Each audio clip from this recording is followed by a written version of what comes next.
Have you ever wondered why you apologize constantly, even when you've done nothing wrong? Why you struggle to say no, or feel uncomfortable when good things happen to you? Why you're always scanning the room, reading people's emotions, anticipating their needs before your own? If you're nodding along, there might be a reason. And it's not because there's something wrong with you. Growing up with a narcissistic parent leaves invisible marks. Not bruises you can see, but patterns you carry. Traits that once helped you survive a difficult childhood, but now hold you back from living fully. Today, we're going to explore the distinctive traits that children of narcissistic parents often exhibit. This isn't about blaming or dwelling on the past. It's about understanding, healing, and reclaiming your life. If this resonates with you, you're not alone. And more importantly, you're not broken. You're simply carrying adaptations that no longer serve you. Let's dive in.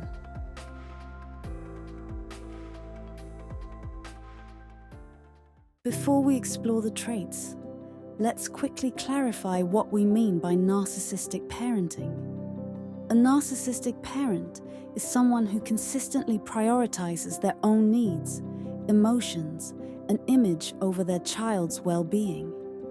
They may use their children as extensions of themselves, rather than seeing them as separate individuals. They demand constant admiration and validation. They lack empathy for their child's feelings. They use manipulation, guilt, or gaslighting to maintain control. They react with rage or withdrawal when their needs aren't met. They create an environment where the child's role is to manage the parent's emotions. It's important to note, we're not talking about parents who occasionally have bad days or make mistakes. We all do that. We're talking about consistent patterns of behavior that center the parent's needs, while neglecting the child's emotional development. This kind of upbringing doesn't just affect childhood. It shapes how you see yourself, how you relate to others, and how you move through the world as an adult. So what does this look like in practice? Let's explore the traits.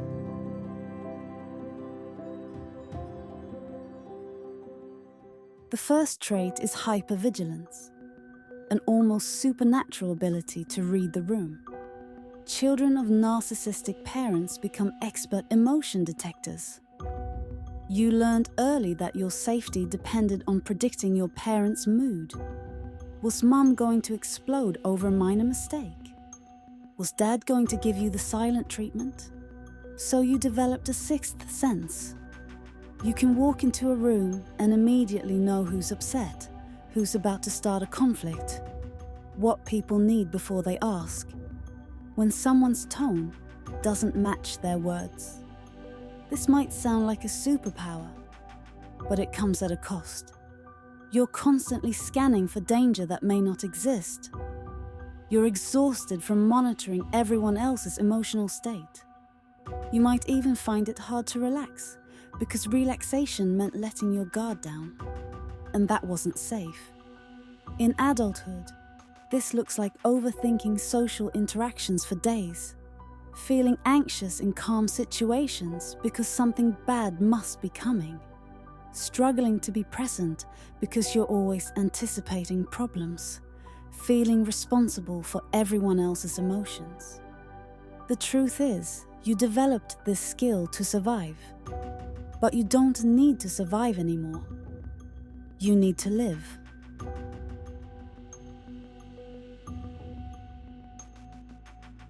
Closely related to hypervigilance is chronic people-pleasing.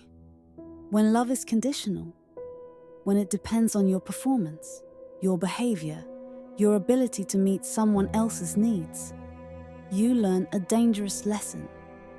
Your worth is determined by how useful you are to others. Children of narcissistic parents often become chameleons. You learn to suppress your own needs to keep the peace. Say yes when you mean no, mold yourself to fit what others want, believe that setting boundaries is selfish, feel guilty for prioritizing yourself. Here's what this looks like in adult life.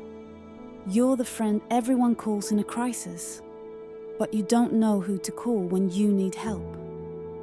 You're in a relationship where you do all the emotional labor. You work late, volunteer for extra projects, and can't understand why you feel resentful when you're the one who keeps saying yes. The painful irony? Despite all this pleasing, you often don't feel truly liked or loved. Because deep down you wonder, do people like me, or do they like what I do for them? The little child inside you is still trying to earn love, but love was never meant to be earned.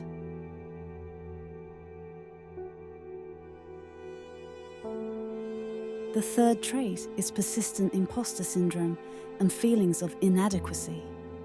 Narcissistic parents often treat their children as extensions of themselves. Your accomplishments were their accomplishments. Your failures were embarrassments they took personally. There was no space for you to just be. You had to be perfect, or you were nothing. This creates a devastating internal narrative. I'm not good enough. Everyone will discover I'm a fraud. I don't deserve success. Other people are more capable, more talented, more worthy than I am.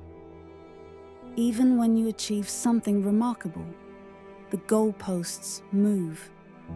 Nothing is ever enough because nothing was ever enough for your parent.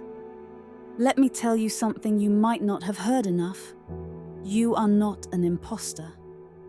Your achievements are real.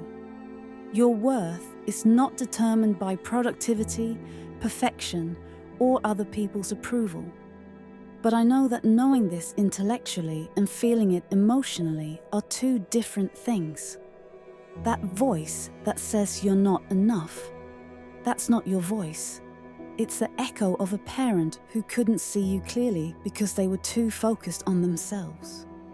In adulthood, this might show up as downplaying your achievements, feeling uncomfortable with compliments, overworking to prove yourself, comparing yourself constantly to others, waiting for someone to expose you as a fraud. You are enough. You always were.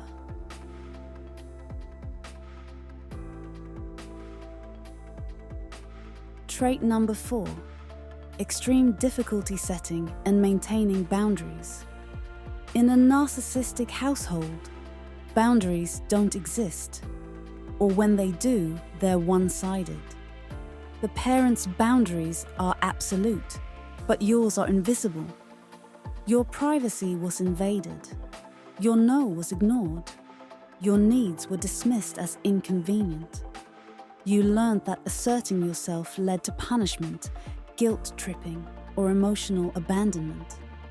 So you grew up believing boundaries are selfish, mean, a form of rejection, something you have no right to. Here's how this plays out in adulthood. You let people overstep constantly. You feel guilty for saying no. You tolerate disrespect because you don't want to cause problems. You give third, fourth, fifth chances to people who hurt you. You might even stay in toxic relationships because leaving feels cruel, even though staying is destroying you. But here's the truth. Boundaries aren't walls. They're bridges to healthier relationships. They say, I respect myself enough to communicate my needs, and I trust that people who love me will respect them too. Setting boundaries doesn't make you difficult. It makes you honest. And the people who get angry at your boundaries, they're the ones who benefited from you having none.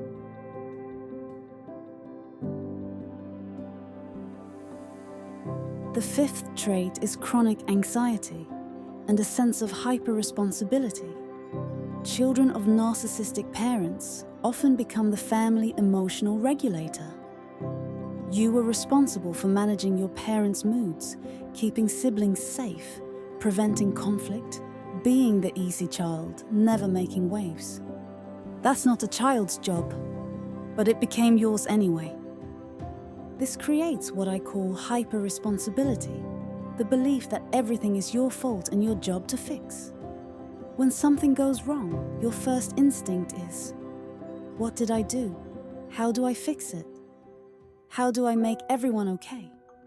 In adulthood, this looks like constant anxiety about worst-case scenarios, feeling responsible for other people's feelings even when they're not your responsibility, apologizing reflexively even for things like existing, struggling to relax because there's always something you should be doing. You carry the weight of the world on your shoulders, not because you're strong enough to carry it, but because you were taught that if you don't, everything will fall apart. Let me say this clearly. You are not responsible for everyone else's happiness. You are not required to fix every problem. You are not the emotional support system for every person in your life. You deserved a childhood where you could be a child. And you deserve an adulthood where you can finally put down burdens that were never yours to carry.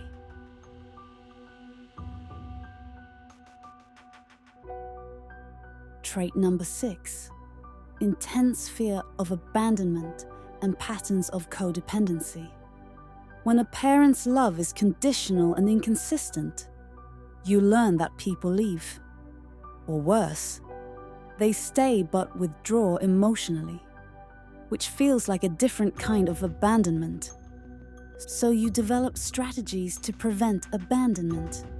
You overgive in relationships. You ignore red flags. You lose yourself in others. You believe if you just love them enough, support them enough, or change enough, they'll finally see your worth.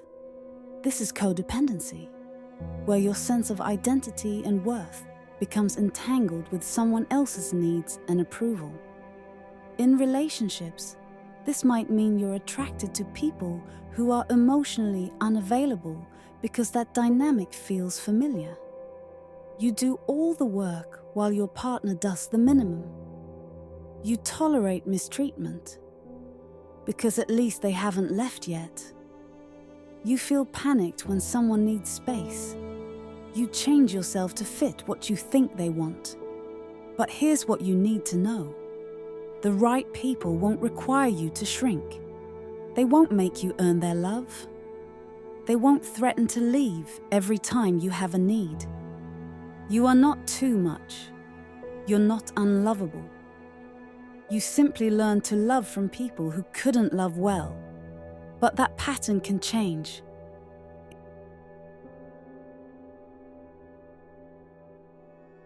If you've recognized yourself in any of these traits, I want you to hear this.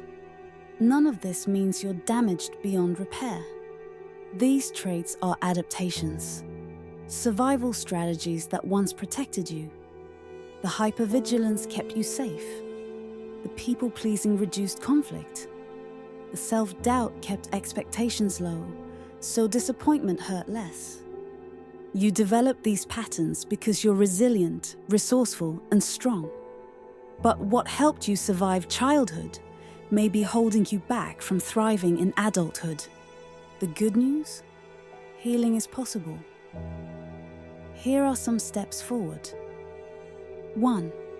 Recognize these patterns without judgment.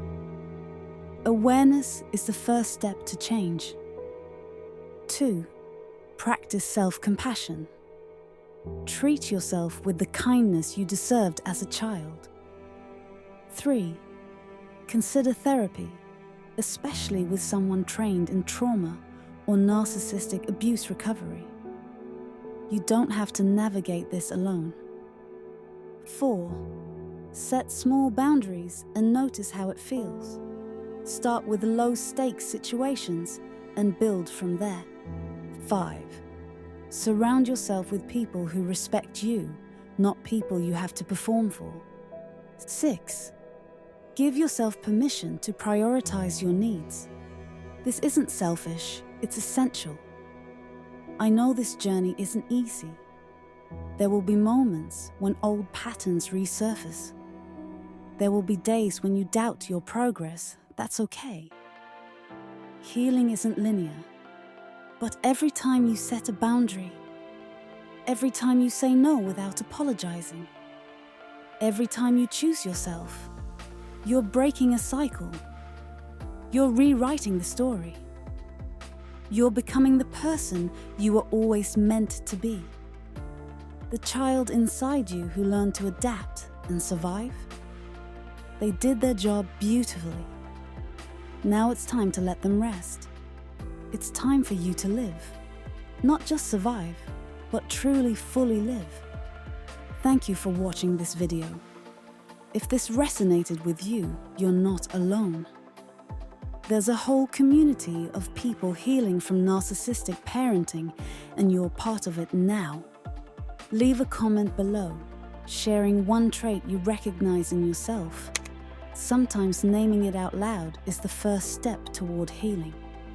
If you found this helpful, please like this video and subscribe to Mindros for more content on mental health, self-awareness, and personal growth. Remember, your past doesn't define you. Your healing does. Take care of yourself. You deserve it.